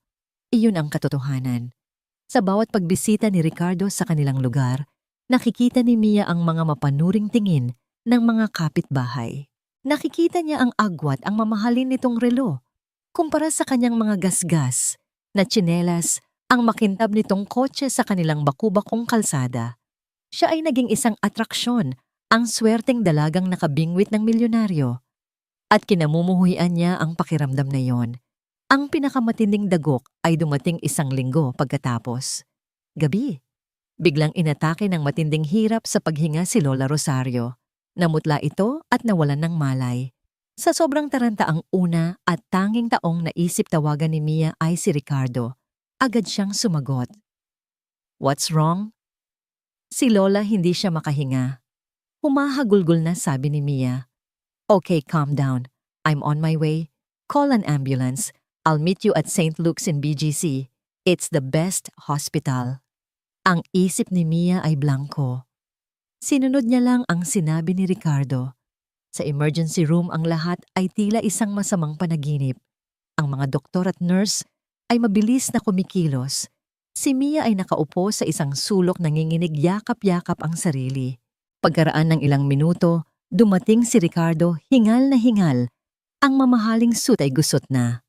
Agad siyang nilapitan ni Mia at niyakap. Sa mga bisig ni Ricardo, naramdaman niya ang isang pamilyar na kaligtasan. Anong sabi ng mga doktor, tanong nito? Hindi pa po nila sinasabi. Nasa loob pa siya. Umiiyak na sagot ni Mia.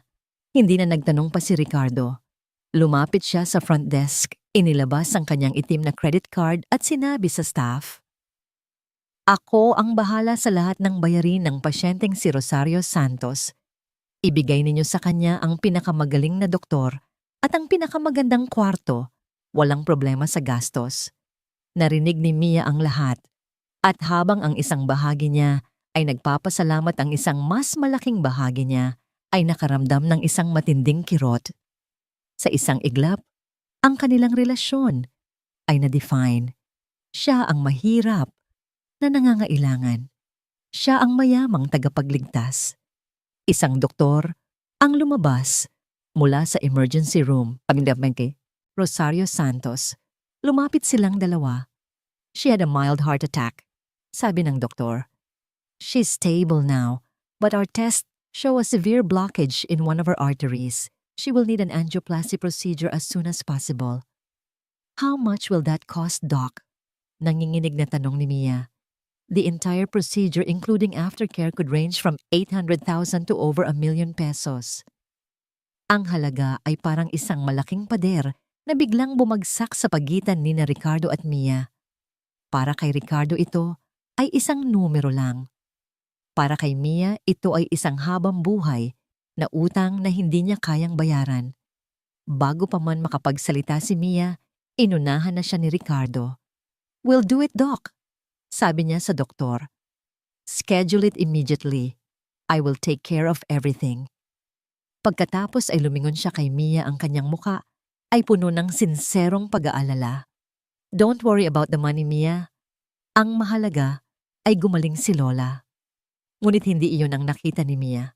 Ang nakita niya ay ang lalaking minsan na niyang minahal bilang si Carlos, na ngayon ay isang estranghero, isang makapangyarihang bilyonaryo na sinusolusyunan ang problema gamit ang pera. Ang kanyang pag-aalala ay totoo, ngunit ang paraan niya ng pagtulong ay isang sampal sa kanyang dignidad. Tumingin siya kay Ricardo. Ang kanyang mga mata ay hindi na puno ng luha, kundi ng isang malamig na determinasyon. Hindi mariin niyang sabi na ikinagulat ni Ricardo. "Anong hindi?" "Hindi ikaw ang magbabayad." Sabi ni Mia, ang bawat salita ay may bigat. "Ako ang pamilya niya. Ako ang responsable sa kakanya. Gagawa ako ng paraan." Ang mga salita ni Mia ay bumitin sa malamig na hangin ng pasilyo ng ospital. "Gagawa ako ng paraan." Tiningnan siya ni Ricardo na para bang nagsasalita ito ng ibang lengguwahe. "Mia, this is not the time for pride." Sabi niya, sinubukang kontrolin ang kanyang pagkadismaya. "This is about your Lola's life. We need to act fast." "At sa tingin mo, hindi ko alam yon." Sagot ni Mia, ang kanyang boses ay tumaas ng bahagya. Ang mga taong dumadaan ay napapatingin sa kanila. "Buhay ko ang nakataya sa bawat paghinga niya, Ricardo. Pero hindi ibig sabihin noon ay ipagbibili ko ang dignidad ko para lang doon." "Dignidad? Anong kinalaman ng dignidad dito?" Gulat na tanong ni Ricardo. "I am offering help. I love you. And I love Lola Rosario. Helping you is the most natural thing for me to do." "Hindi," sigaw ni Mia, at sa pagkakataong ito, may mga luha na ng galit sa kanyang mga mata. "Hindi ito pagtulong, Ricardo. Ito ay pagkontrol.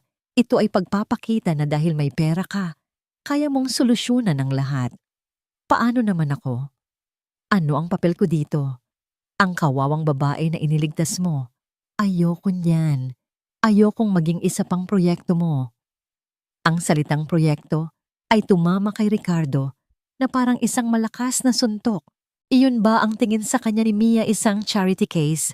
"That's unfair, Mia," sabi niya.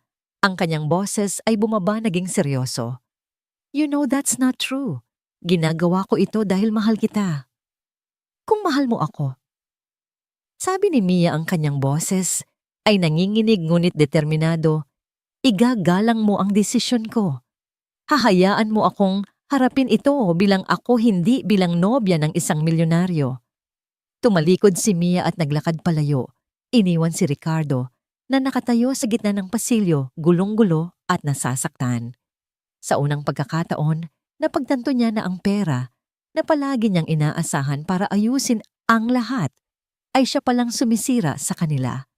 Sa sumunod na 2 araw, sinubukan ni Mia na gumawa ng paraan. Kinausap niya ang kanyang manager sa bar para sa isang cash advance. Tinanggihan siya. Sinubukan niyang mag-loan sa isang maliit na kooperatiba.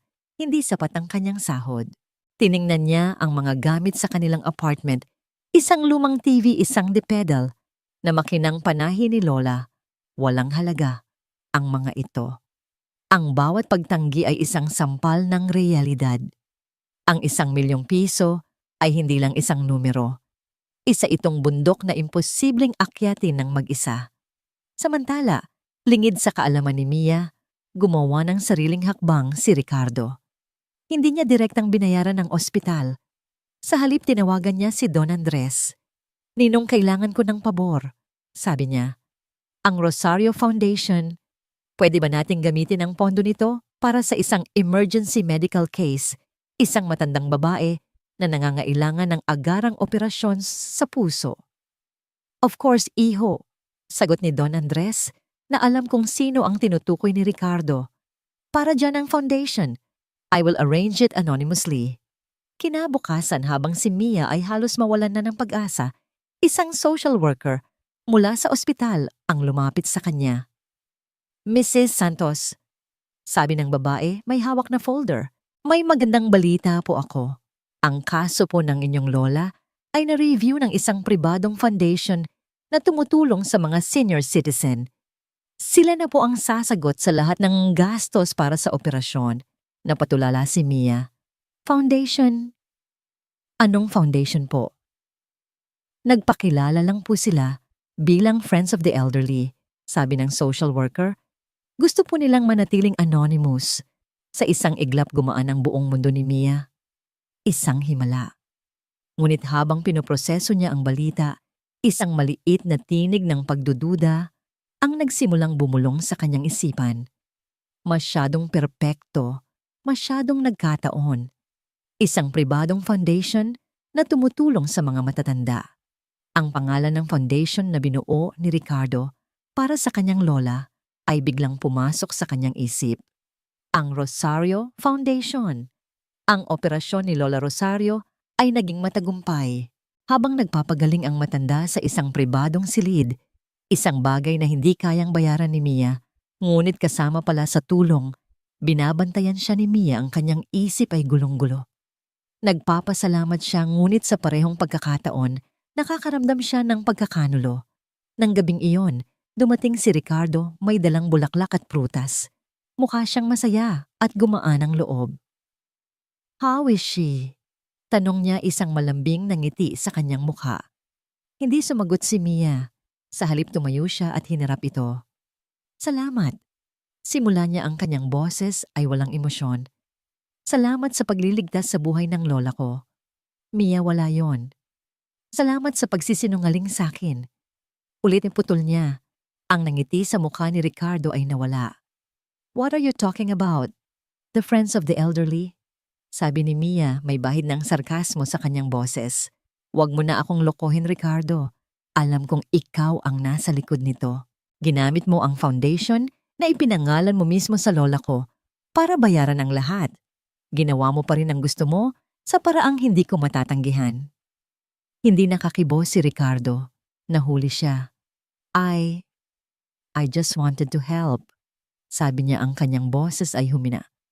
"Ayokong makita kang nahihirapan." At doon ang lahat ng pinigilang sakit at sama ng loob ni Mia ay sumabog. "Pero hindi mo ba naiintindihan?" Sigaw niya, ang kanyang boses ay umalingaw-ngaw sa tahimik na silid. Ang natutulog na si Lola Rosario ay bahagyang gumalaw. "Ito ang hirap ko. Ito ang responsibilidad ko. Sa pag-aako mo nito, para mo na ring sinabi na hindi ko kaya, na mahina ako, na kailangan kita para mabuhay." Lumapit siya kay Ricardo. Ang kanyang mga kamao ay nakakuyom. "Mahal kita, Ricardo. Mahal na mahal. Pero sa tuwing ginagamit mo ang pera mo, ipinapaalala mo sa akin kung gaano kalaki ang agwat nating dalawa. Ipinapaalala mo sa akin na ako ay isang hamak na tagapag-alaga at ikaw ang makapangyarihang bilyonaryo." Huminga siya ng malalim, ang kanyang mga luha ay tuluyan ng bumuhos. "Hindi ko kayang mabuhay ng ganito. Hindi ko kayang araw-araw na maramdaman na isa lang akong utang na loob sa'yo." Tumingin siya diretso sa mga mata ni Ricardo. Ang kanyang puso ay nagkalamat sa bawat salitang bibitawan niya. Siguro tama sila," sabi niya. "Siguro hindi talaga tayo para sa isa't isa. Ang mga huling salita ni Mia, siguro hindi talaga tayo para sa isa't isa, ay parang isang basag na salamin na kumalat sa tahimik na silid ng ospital. Ang bawat letra ay tila may sariling talim na tumusok sa puso ni Ricardo. Mas masakit pa ito kaysa sa mga kasinungalingan ni Catherine. Mas masakit pa ito kaysa sa anumang pagkalugi sa negosyo. Dahil ito ay galing kay Mia. At ito ay totoo. Don't say that. Pakiusap niya ang kanyang boses ay halos isang bulong. Hinawakan niya ang mga braso ni Mia na para bang sa paghawak niya rito ay mapipigilan niya itong tuluyang bumitaw. Mia, please. We can fix this. I can change. Itutuwid ko ang pagkakamali ko. Marahas na iwinaksi ni Mia ang kanyang mga kamay. Ang pag-aalab ng galit sa kanyang mga mata ay napalitan ng isang nakakapangilabot na kalmadong pagod. Para siyang isang sundalong pagod na sa pakikipaglaban. Paano, Ricardo? Paano mo babaguhin? Tanong niya, ang kanyang boses ay walang laman, walang emosyon. Aalisin mo ba ang milyon-milyon sa bangko mo? Itatapon mo ba ang mga susi ng Porsche mo? Titira ka ba sa apartment namin at haharapin ang araw-araw na pag-aalala kung saan kukunin ang pambayad sa kuryente? Tumingin siya sa paligid ng pribadong silid, ang mamahaling kama, ang flat screen TV, ang pribadong banyo. Ito, sabi niya habang ikinukumpas ang kanyang kamay. Ito ang mundo mo. Kahit anong gawin mo, hindi mo ito matatakasan. At ako, tiningnan niya ang kanyang sarili, ang kanyang mga kamay na may kalyo sa pagtatrabaho. Ito ang mundo ko. Hindi ako hihinto sa pagtatrabaho, Ricardo. Hindi ako titigil sa pagiging kung sino ako. Pero sa tuwing magkikita tayo, sa tuwing gagastos ka, sa tuwing ililigtas mo ako sa isang problemang hindi ko kayang solusyonan, ang agwat ay laging nandyan. Magiging isang walang hanggang paalala na ako ay salat at ikaw ay sagana.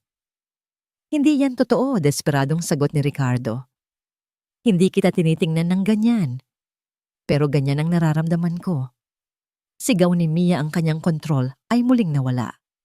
At yun ang mahalaga. Gabi-gabi bago ako matulog iniisip ko, mahal ba niya talaga ako o mahal niya lang ang pakiramdam na siya ang tagapagligtas ko?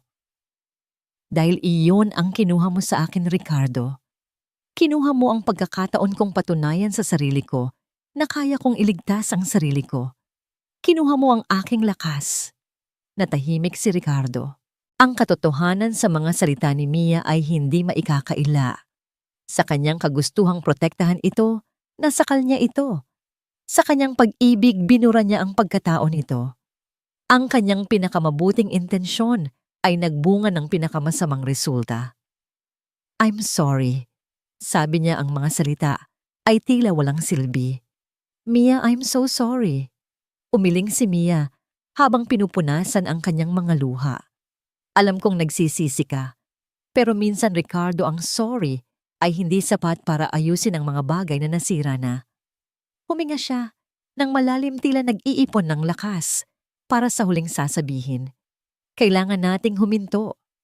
Sabi niya, ang kanyang boses ay pinalna. Habang hindi pa natin tuluyang sinisira ang isa't isa, kailangan kong hanapin muli ang sarili ko malayo sa anino mo. At kailangan mong matutunan kung paano magmahal nang hindi nangaari. Lumapit siya sa mesa sa tabi ng kama. Kinuha niya ang maliit na kahon na naglalaman ng singsing na itinago niya sa kanyang bag mula noong gabi ng gala. Hindi niya ito binuksan. Dahan-dahan niya itong inilagay sa palad ni Ricardo. Sa tingin ko, bulong niya. Hindi na natin kailangang pag-usapan kung saan ito dapat mapunta. Sa sandaling iyon, ang natutulog na si Lola Rosario ay bahagyang umungol na tila nararamdaman ang bigat sa silid. Ito ang nagpagising sa kanila sa realidad na nasa loob pa rin sila ng isang ospital. Hindi na nagsalita pa si Ricardo. Wala nang masasabi. Ang bigat ng singsing sa kanyang kamay ay parang bigat ng buong mundo. Tinitigan niya si Mia. Sa huling pagkakataon, sinubukang kabisaduhin ang bawat detalye ng kanyang muka, ang tapang sa kanyang mga mata ang sakit sa kanyang mga labi. Pagkatapos tumalikod siya at naglakad palabas ng silid, hindi siya lumingon. Si Mia naman ay naiwang nakatayo, nakatingin sa saradong pinto. Ang lakas na ipinakita niya kanina ay unti-unting nawala at napalitan ito ng isang matinding sakit. Napasandal siya sa pader dahan-dahang napaupo sa sahig at doon sa tabi ng kama ng kanyang natutulog na lola, tahimik siyang humagulgol. Sa pasilyo, naglalakad si Ricardo palayo. Bawat hakbang ay isang pag-amin ng kanyang kabiguan. Minahal niya si Mia ng buong puso, ngunit ang pag-ibig niya ay naging isang hawla. At para mapalaya ito, kailangan niya itong bitawan. Ang paghihiwalay ay hindi isang marahas na pagsabog. Isa itong tahimik masakit na pagbitaw. Ang pag-amin na minsan, kahit gaano pa kalaki ang pag-ibig, kung ang dalawang mundo ay hindi para sa isa't isa, ang tanging kahahantungan ay pagkasira.